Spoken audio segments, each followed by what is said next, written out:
I think it just may be time to get back into a topic which I have not talked about on Not Your Average Globetrotter, at least not directly, for a long time. So roll that intro. Hello there, I'm Rafael de Furia, back at it again for another episode of Not Your Average Globetrotter. This week I wanted to talk about Italian dual citizenship and not getting into how to do, where to do, why to do, all of that. These are topics that I get into with my good friend Marco Permunian on the podcast that we collaborate on, the Italian Citizenship podcast. And so I have to say that's actually a resource of information that I'm very proud of being part of and definitely recommend going to check it out. But this week I wanted to talk a little bit about being a dual citizen expat in Europe. This episode of Not Your Average Globetrotter doesn't necessarily have a specific aim or goal, but it's just to talk a little bit about my experience as somebody with a European passport living in Europe, a dual citizen, and to share a little bit about my experience and talk a little bit about the bonuses and what I've seen through my eyes, through my experiences, and some of the other things that I know other people have experienced. I'm an Italian citizen living in Portugal. Of course, I also have US citizenship, but that's a different story because the way that I'm able to remain in Portugal is because I have an Italian passport. There might be a few of you who might remember that I've had some pretty strong opinions about Italian dual citizenship and even getting to the point that I almost think that it should be required to spend time in Italy. And even though I no longer live in Italy, I still do feel the same that after getting your citizenship, there should almost be some kind of contingency that comes along with that. And even though I do have that strong opinion, there's another opinion that I have that's maybe a little less stringent, that I don't believe that there should be a language requirement for people getting it through descent. However, I do believe that there should be some sort of classes that are offered while you are living in Italy, at least for those who might be getting their citizenship through descent, that maybe a central location where you go and you have to stay there for,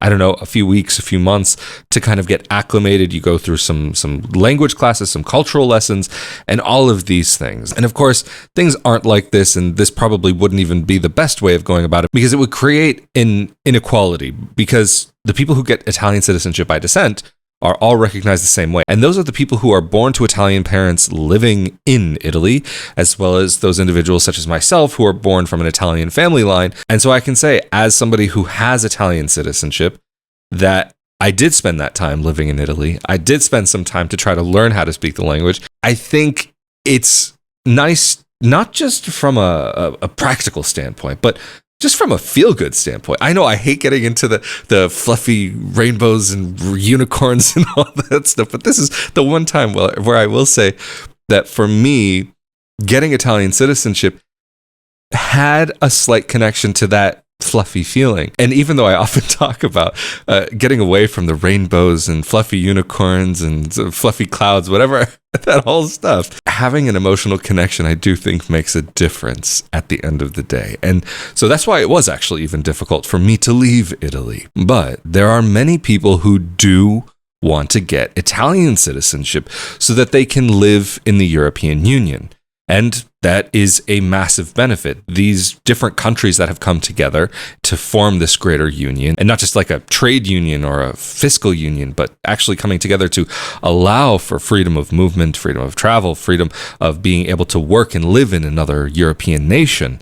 This is actually massive. Even though you could say there are some similarities between moving from one state to another US state, I would say at the end of the day, it is a little bit more complicated and a little bit more involved than just simply arriving and just getting your life set up. However, as a EU citizen, you do have that benefit of being able to accept a job offer or go to another country and look for a job offer. Although if you are going through the process to get residency in another EU nation, you may actually have to show that you can financially take care of yourself and that you're not going to become a burden on the society. Because even though there is this open attitude for travel and for movement for work, there's also the other side where you still have to play by certain rules, because even though you hold a European passport, you still aren't a citizen of that nation and you don't have all of the same rights. You have, basically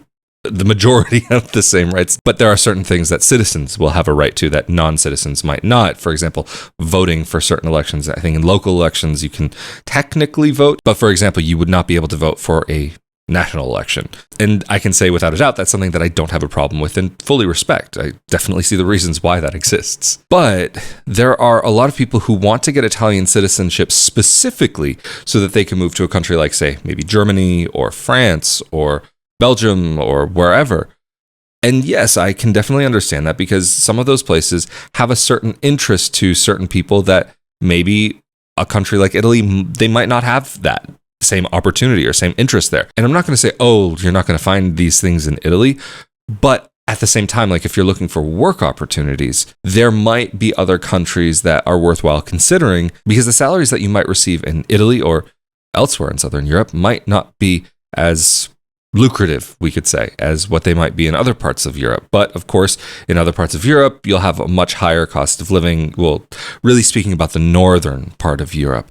And so you may have opportunities in Sweden or Germany or who knows, the Netherlands, in places where actually also you might be able to work in your own language. Working in English in Italy, those opportunities will be very limited. But the good thing is, as an Italian citizen, if you are a dual citizen, and if you are not an Italian dual citizen, you can replace the name of your European country with Italy basically throughout this video, because a lot of these things could apply similarly for your ability to live or work in another country. And you will never have the same kind of level of protection to be able to make a place your home as you will is if you're a citizen. If you're a citizen of that country and you're born a citizen, like an Italian dual citizen by descent, you are on the same level as just about everybody else there who was born an Italian citizen. So you have the ability to remain there without a question.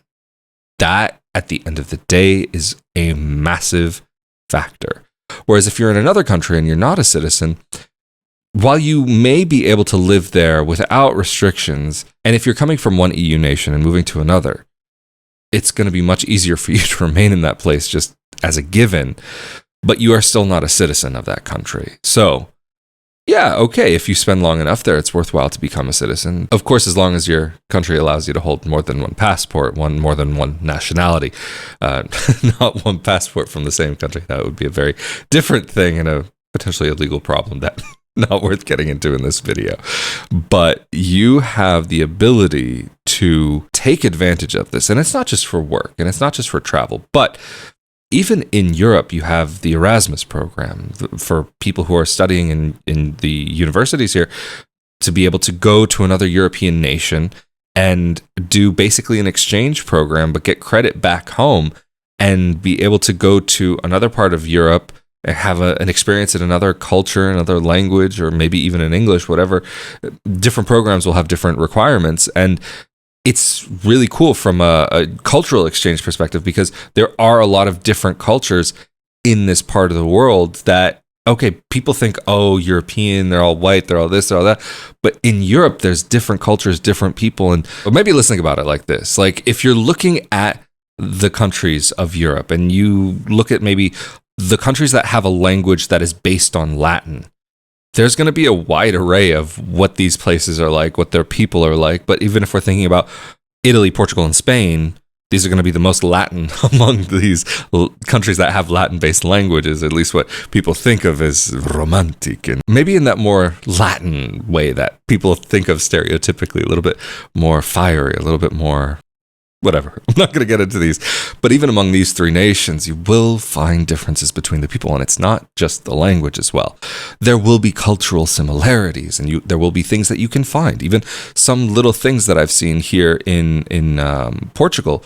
There is some body language. When I first got here, I wasn't seeing a lot of gesticulation, but I have been finding in little bits here and there is some gesticulation that is used in Portugal that has a relationship to some of the gesticulation that you see from Italy. There's a lot less of it here, but I was out with an American friend and his Portuguese friends, and this one guy, he started making these gesticulations. I don't even remember what it was for. I think it may have been something like, you're scared of something. I forget what it was, but it doesn't even matter. I was sitting there and I'm looking at him. I'm like, what's this that you're doing with your hand? He's like, this, you don't know what it means? And I sat there looking at him saying, no, I know what that means. What does that mean to you? Because like, having lived in Italy, like you learn some of these gesticulations along the way because it's a very necessary part of the language. In my opinion, I think if you only speak the verbal part of the language, you only have maybe 50 to 60% of what is actually being said. And so he told me what he meant, and I was shocked. I was baffled that different country, same meaning, same gesticulation. But these countries do have a shared history.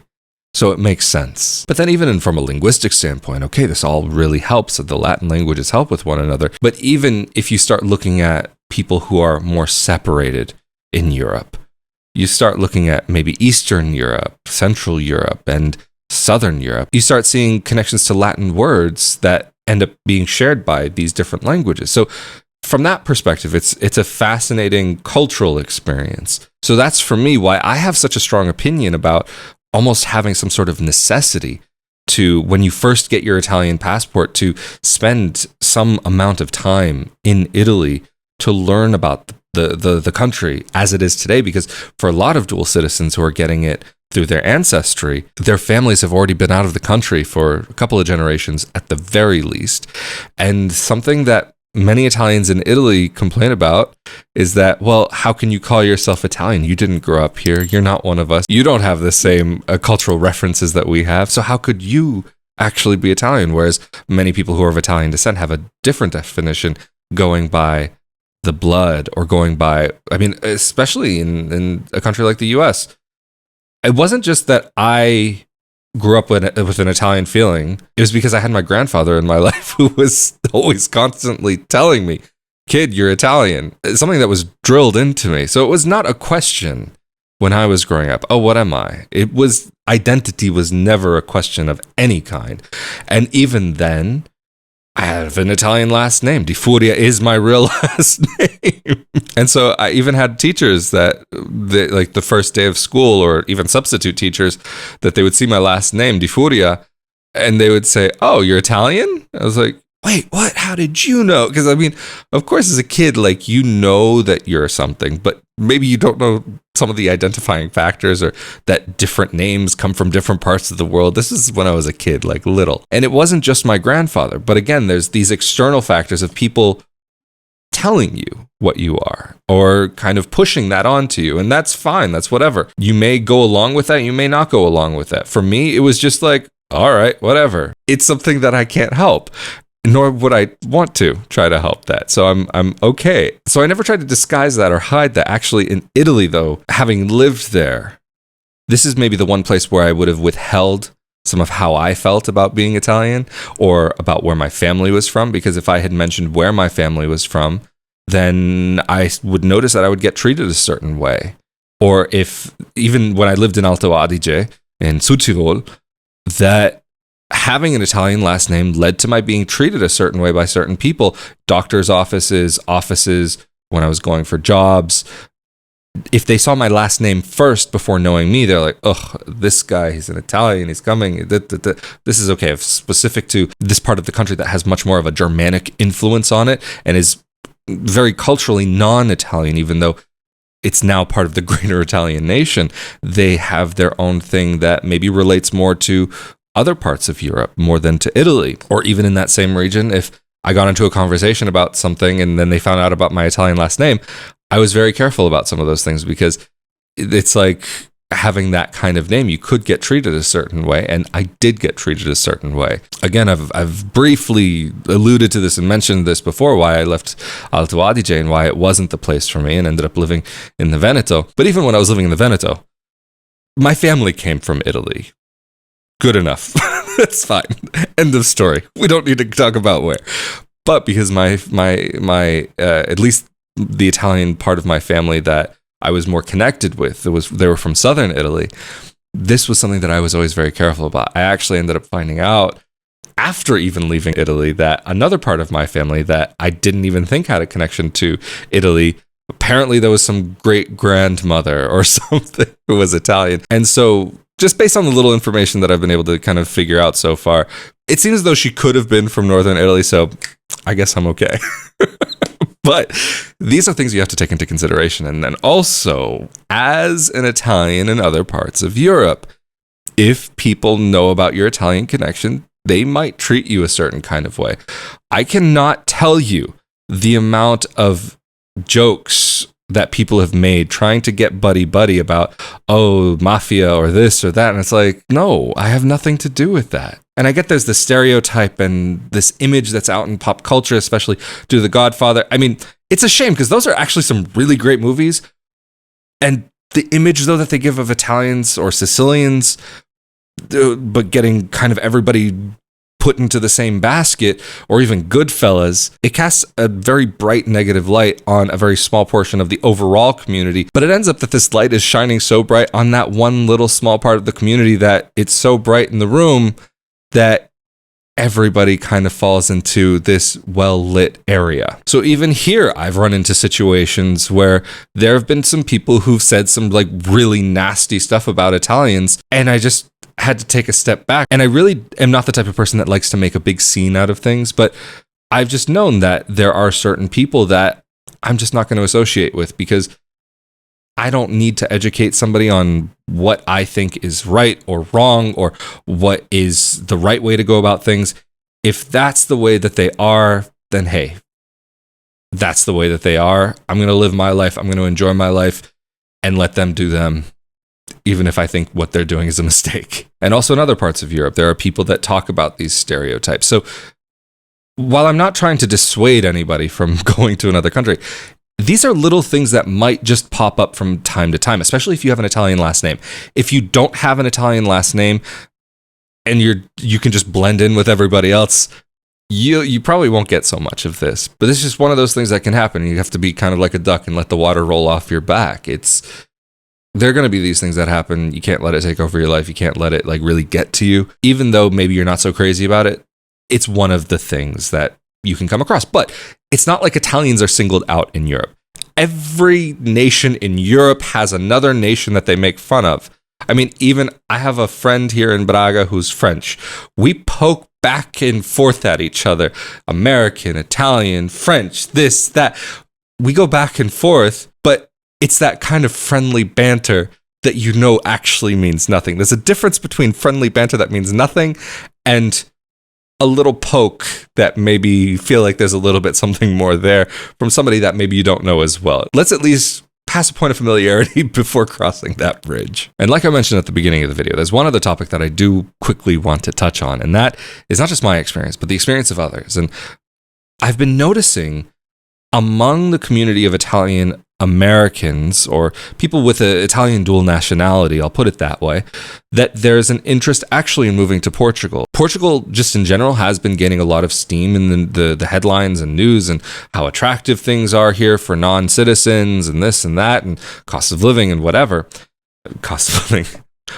Watch my last video if you want to hear a little bit more about my opinions on that. But I've been hearing more about people who are making that step to move here. And actually here in Braga alone, I know a handful of dual citizens that are here. So there's someone in particular who I can think of off the top of my head. You might know who you are, so ciao Zia.